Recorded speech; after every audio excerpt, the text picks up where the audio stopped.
Hi, I'm Cully Perlman for NovelMasterclass.com. Thanks for joining me. Please remember to like, share, and subscribe below if you find this content helpful. Today, I want to talk about the 4 high-level steps in my writing process. Throughout my career, I've been asked how I write, meaning do I use a pen, paper, do I use a laptop, do I use reference books, where my inspiration comes from, and what my overarching process is, and so on. So today, that's what we're going to talk about. The first thing I want to talk about is the writing space that I use. Over the years, it's changed. I think my first writing space was the top of a pool table at my parents' house. I would write late at night from probably 10 o'clock in the morning, 10 o'clock at night till 4 or 5 o'clock in the morning, and then sleep during the day, which, when you're at your parents' house, it doesn't go too well, especially because they want you to get a job. But that's the time I needed to write. It was dark, it was quiet, and I was able to, write uninterrupted. Then after that, it was all about the different kinds of tools that I was using. At first, I used to write with a pen and paper, and then go back and edit and revise, and then I would type it up into a word processor, the old word processors that had one line of the screen that you could see. So it was very difficult to find out, if you wanted to go back and reread something, you had to scroll back a long ways. Eventually, I got a laptop and a desktop, and I was able to just type and go without stopping. But the reality is whatever works for you is what's going to work. I've written on desks, I've written on tables on the top of roofs overlooking the Alhambra Castle in Spain. It doesn't really matter as long as you have the ability to sit down and to write and get the words on the paper.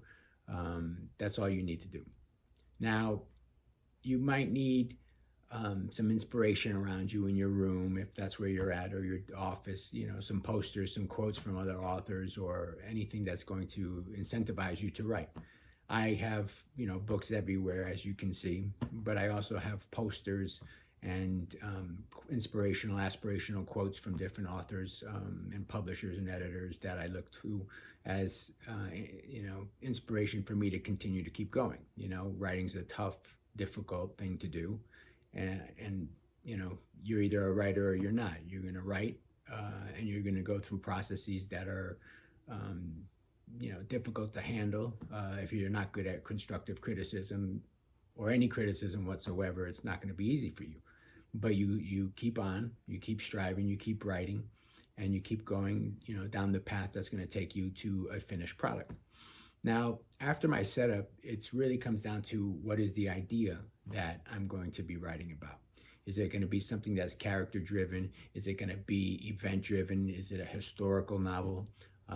It all depends, on what is bubbling up within my brain to start writing about. Normally, I start with the character and I try to throw them, in the midst of things in medias res. And hopefully from there, I can figure out, where this character is going to go, what they're going to be up against, how they're going to overcome it, and what the ultimate story is going to be.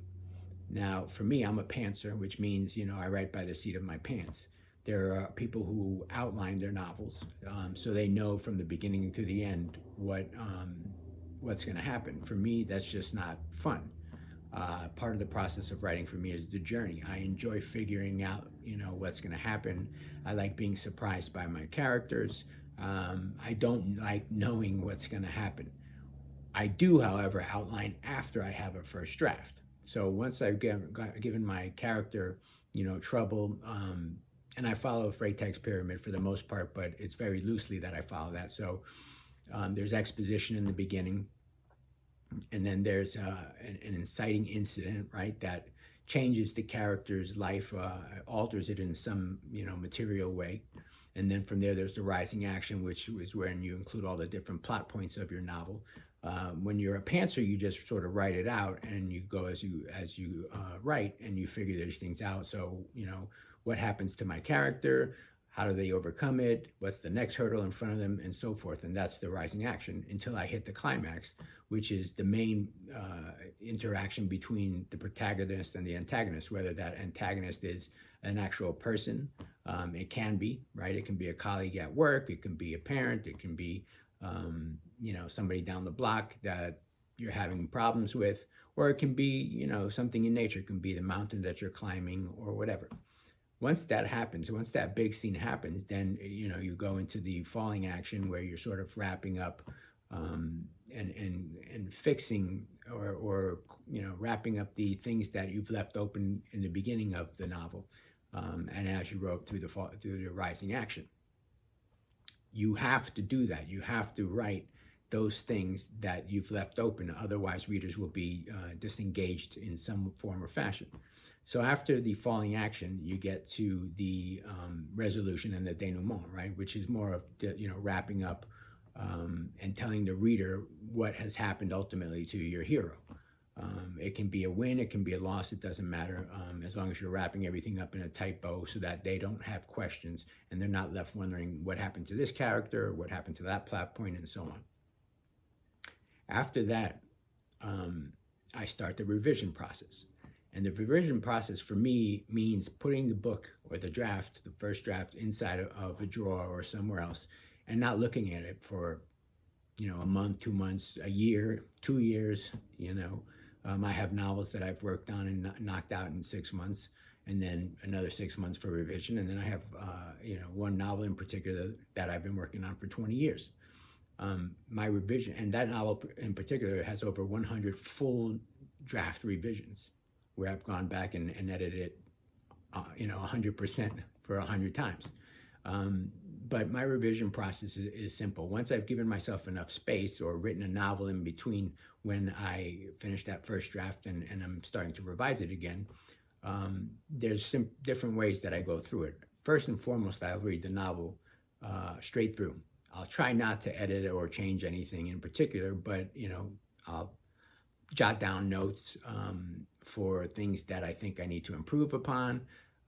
If there are plot points that didn't work out, I'll make notes for revising that in a future draft, in the second draft. But the reality is I'll come through it first in a macro sort of sense and say I'll cut chapters out, or I'll say this character's plot line or storyline needs to go.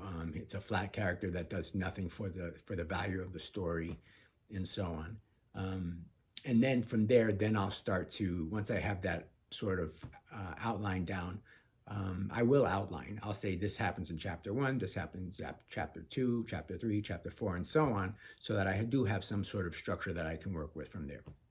That's the first step. The second step is actually going chapter by chapter and separating them. So what I do is I put paper clips around chapter 1, paper clips around chapter 2, and I spread them all out on the floor or on the table, wherever I can.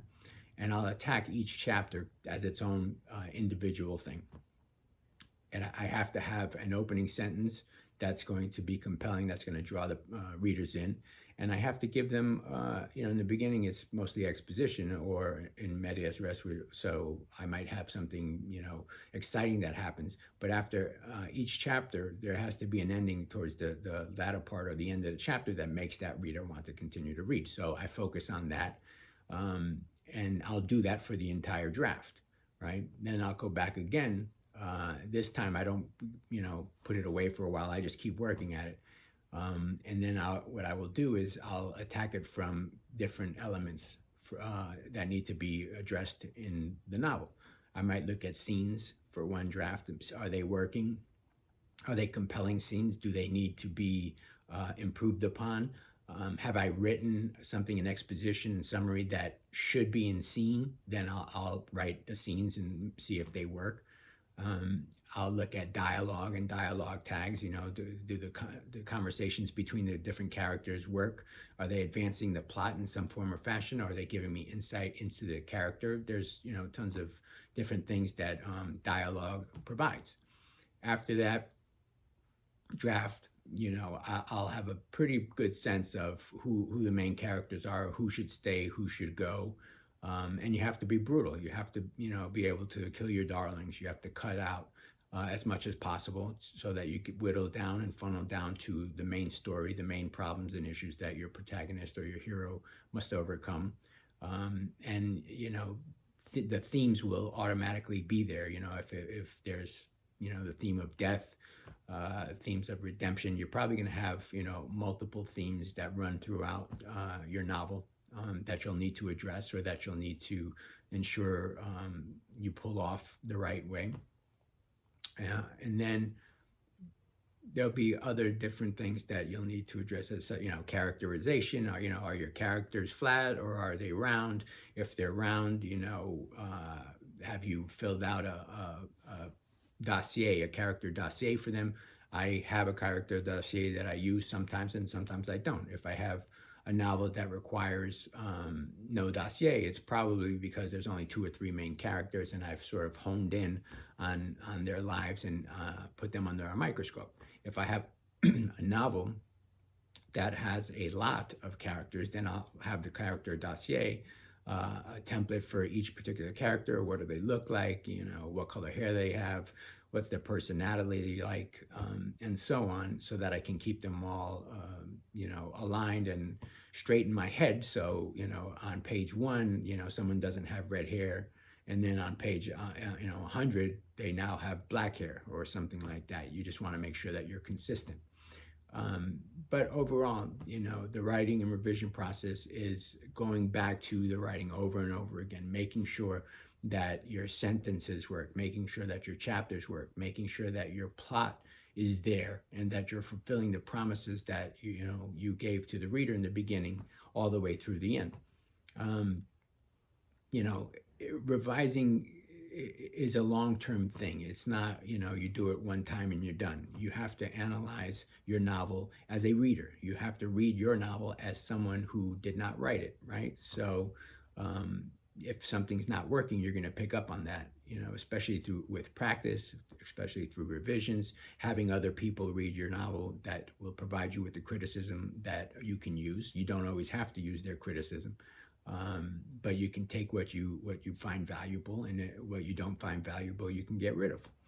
That's my process in a nutshell. I never have expectations of when my novels will be done. I just go, I write. Hopefully they come quicker than not, but sometimes you just have to let the process go out, and it can be a long time. That's often why you see some of the great writers won't have a book coming out for 10 years, 15 years. It's not like they've not been writing, they just haven't published a book that is at the level or the quality that they want to publish. Or maybe their editor wants to publish, right? You have to have reputation, especially for the bigger writers, the more well-known authors, that they need to, respect and make sure that they're, keeping it going the right way. So if you've enjoyed this video, please subscribe down below. Please share it with your writer friends. There's some links to novelmasterclass.com blog and other links on social media that you can visit for new articles and blog posts and so on. So thank you. This is Cully Perlman for novelmasterclass.com. See you next time.